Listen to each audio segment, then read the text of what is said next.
எல்லாருக்கும் வணக்கம். இன்னைக்கு நாம ஒரு பாட்டு பாடுற கிளியோட ரொம்ப அழகான கதைய கேட்க போறோம். எல்லாரும் ரெடியா இருக்கீங்களா? வாங்க போகலாம்.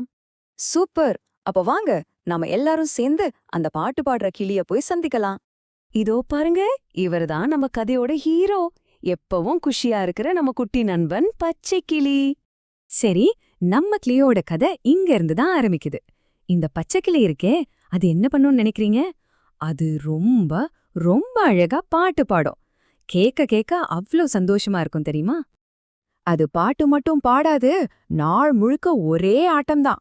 அதோட குதூகலத்தை பத்தி நாம இப்ப பாக்கலாமா? இங்க பாருங்க, வானத்துல எப்படி ஜிவ்வுன்னு போகுதுன்னு.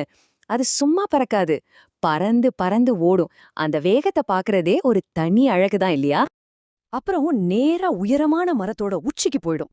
அந்த உச்சி கிளையில உட்காந்து ஜாலியா ஆட்டம் போடும். அங்க இருந்து பார்த்தா உலகமே எவ்ளோ அழகா தெரியும். அது சும்மா ஆடாது, அந்த மரக்கிளைய கெட்டியா பிடிச்சுக்கிட்டு உலுக்கி உலுக்கி ஆடும். அந்த ஆட்டத்துல மரத்துல இருக்கிற இலைகளெல்லாம் கூட சேர்ந்து ஆடும். இவ்ளோ ஆட்டம் போட்டா பசிக்காதா என்ன?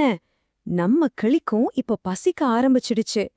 இப்போ அதுக்கு ரொம்ப பிடிச்ச ஒரு ஸ்நாக்ஸ தேட போகுது. அதுக்கு பிடிச்சது என்ன தெரியுமா? மாம்பழம். அதுவும் சாதாரண மாம்பழம் இல்ல. நல்லா குண்டு குண்டுன்னு இருக்கிற மாம்பழத்தை தேடி போகுது பாருங்க. சரி, அந்த மாம்பழத்தை எப்படி சாப்பிடுதுன்னு பாப்போமா? முதல்ல மரத்துல இருக்கிறதுலயே எது நல்ல குண்டு மாம்பழம்னு ஒரு பார்வை பாக்கும், தேடும். அப்புறம் அதோட ஷார்ப்பான மூக்கால கொடக்குன்னு ஒரு கொத்து கொத்தும். கடைசியா ஆஹா, அந்த சுவையான பழத்தை ரசிச்சு ருசிச்சு சாப்பிடும். நம்ம கிளியோட சந்தோஷத்தை எல்லாம் பார்த்தோம் இல்லையா? ஆனா இந்த கதையில நாம கத்துக்க வேண்டிய ரொம்ப முக்கியமான ஒரு விஷயம் இருக்கு.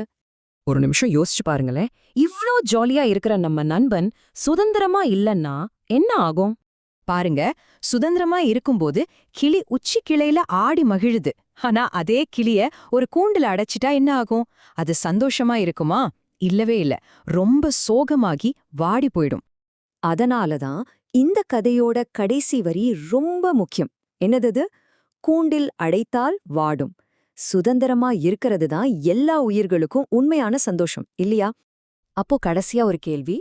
பறவைகள் எல்லாம் எங்க இருந்தா ரொம்ப சந்தோஷமா இருக்கும்னு நீங்க நினைக்கிறீங்க? இப்படி வானத்துல ஜாலியா பறக்கும்போது சந்தோஷமா இருக்குமா?